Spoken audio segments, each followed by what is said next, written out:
안녕하십니까? 퇴근길 경제라디오입니다. 지금 스위스 다보스에서는 전 세계 정재계 리더들이 모여 치열한 눈치 싸움을 벌이고 있습니다. 그런데 이 다보스 포럼 현장에서 가장 바쁘게 움직인 사람이 누구인지 아십니까?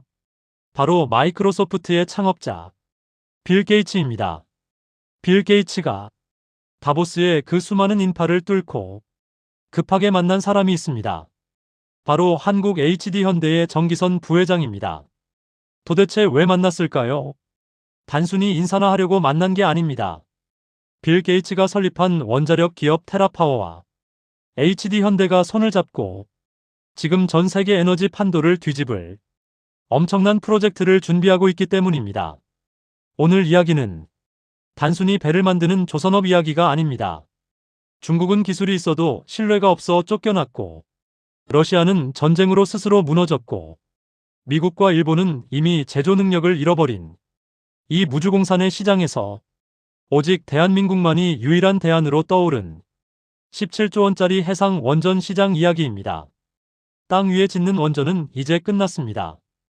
바다 위를 떠다니는 원자력 발전소, 이 꿈 같은 기술을 한국 조선 3사가 어떻게 현실로 만들고 있는지, 그리고 이것이 우리 경제에 얼마나 거대한 돈방석을 가져다 줄지 오늘 영상에서 하나하나 뜯어보겠습니다.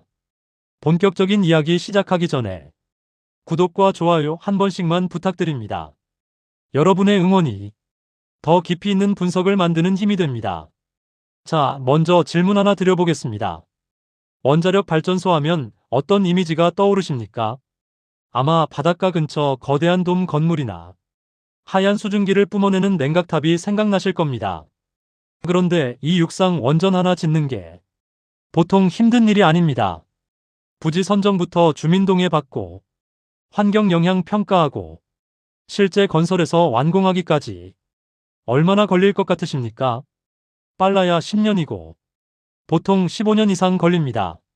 내 집 뒷마당에 원전 짓는다고 하면 좋아할 사람이 누가 있겠습니까? 인인비 현상 때문에 사실상 땅 위에 원전을 더 짓는 건 불가능에 가까워졌습니다. 그런데 전 세계는 지금 탄소 중립이다 뭐다 해서 전기가 미친 듯이 부족합니다. 태양광이나 풍력은 날씨 탓을 너무 많이 하죠. 그래서 나온 천재적인 발상이 바로 원전을 바다 위에 띄우자 해상 원전입니다. 이게 말이 되냐고요? 오히려 땅 위보다 훨씬 더 안전하고 경제적이라는 게 증명됐습니다. 첫째로 지진 안전 문제입니다. 땅 위에서는 지진이 나면 건물이 직접 타격을 받지만 바다 위에서는 물이 완충작용을 해줍니다.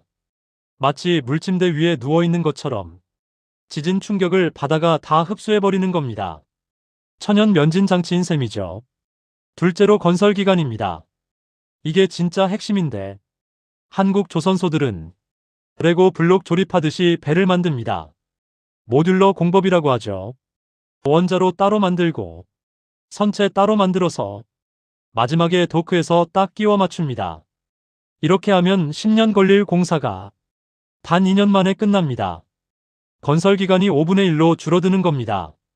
돈으로 따지면 어마어마한 이득이죠.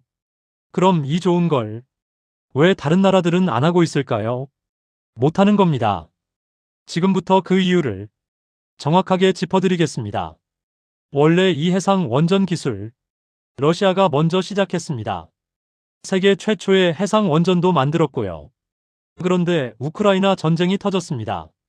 서방의 강력한 경제 제재로 러시아산 원전은 이제 공짜로 줘도 아무도 안 씁니다. 스스로 시장에서 퇴출당한 겁니다. 그럼 중국은 어떨까요? 중국도 기술은 있습니다. 하지만 치명적인 문제가 있습니다. 바로 안보 신뢰성입니다. 어떤 나라가 자기네 앞바다에 중국산 원전을 띄워놓고 싶겠습니까? 유사시에 이게 무기가 될 수도 있는데 말이죠. 그래서 미국과 유럽은 중국산 원전을 철저하게 배제하고 있습니다. 그럼 원조기술국인 미국은 어떨까요? 설계는 세계 최고입니다.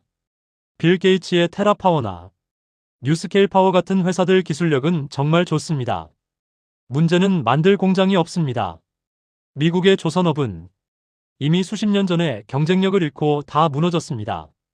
설계도를 그려줘도 그걸 쇳덩이로 만들어낼 능력이 없는 겁니다. 자, 상황이 이렇습니다. 러시아 아웃, 중국 신뢰 부족, 미국 제조 불가. 남은 건 어디겠습니까? 전 세계에서 딱 한 곳, 대한민국밖에 없습니다. 미국의 최첨단 설계 기술을 가져와서 가장 완벽하고 빠르게 만들어줄 수 있는 파트너. 그게 바로 한국 조선소들인 겁니다.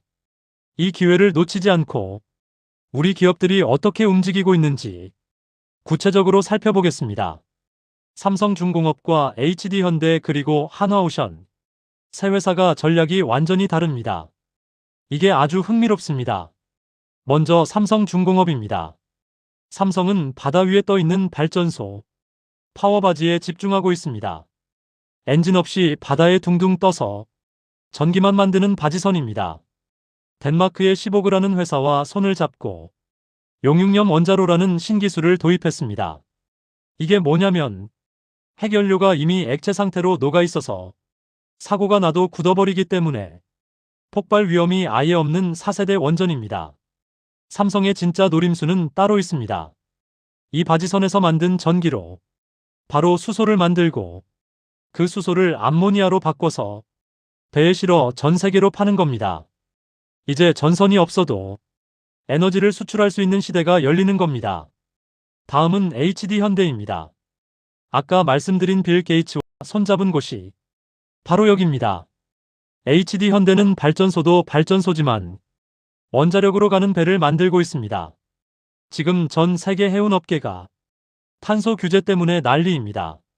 기름 대신 친환경 연료를 써야 하는데 원자력을 쓰면 모든 게 해결됩니다. 연료 한 번 넣으면 20년 동안 교체할 필요가 없으니까요. 짐 실을 공간도 더 늘어나고 속도도 훨씬 빠릅니다. HD현대는 바다 위 테슬라가 되겠다는 야심입니다. 마지막으로 한화오션입니다. 한화의 전략은 아주 공격적입니다. 최근 미국 필라델피아에 있는 조선소를 통째로 인수해버렸습니다. 국내 조선사 최초입니다. 미국 본토에 공장을 뒀다는 건 미국 해군 함정 사업에 뛰어들겠다는 뜻입니다. 미 해군 함정들, 지금 수리할 곳이 없어서 줄을 서 있습니다. 이 MRO 시장 규모만 해도 수십조 원입니다. 한화는 해상 원전 기술을 바탕으로 미군 함정과 잠수함 시장까지 넘보고 있습니다. 이건 단순한 사업 확장이 아니라 한미 동맹을 산업 동맹으로 격상시키는 엄청난 사건입니다.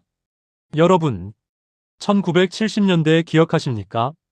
정주영 회장이 거북선 지폐 한 장 들고 영국으로 날아가서 차관 빌려오고 맨 땅에서 조선소를 지었던 그 시절 말입니다. 그때 전 세계가 비웃었습니다. 한국이 무슨 배를 만드냐고. 하지만 우리는 해냈고 세계 1등 조선 강국이 됐습니다. 지금 다시 한번 그 역사가 반복되고 있습니다. 단순히 짐 실어 나르는 깡통 배를 만드는 게 아닙니다. 이제 한국 조선소는 에너지를 생산하고 안보를 지키는 첨단 기지로 진화하고 있습니다. 2030년이 되면 이 해상 원전 시장 규모만 17조 원이 넘을 거라고 합니다. 이 거대한 시장에서 우리의 경쟁자는 없습니다. 우리가 만드는 것이 곧 세계 표준이 되는 겁니다. 지금 다보스에서 빌 게이츠가 왜 한국 기업인을 찾았겠습니까? 자신의 꿈을 실현해줄 유일한 파트너가 한국이라는 걸 너무나 잘 알기 때문입니다. 위기는 기회라고 했습니다. 기후위기와 에너지 전쟁이라는 전 세계적 위기가 준비된 대한민국에게는 단군 이래 최대의 기회가 되고 있습니다. 이 흐름을 놓치지 말고 우리 기업들이 얼마나 더 높이 비상할지 자부심을 가지고 지켜보셔도 좋을 것 같습니다. 오늘 영상이 유익하셨다면 구독과 좋아요 부탁드립니다. 지금까지 퇴근길 경제라디오였습니다. 감사합니다.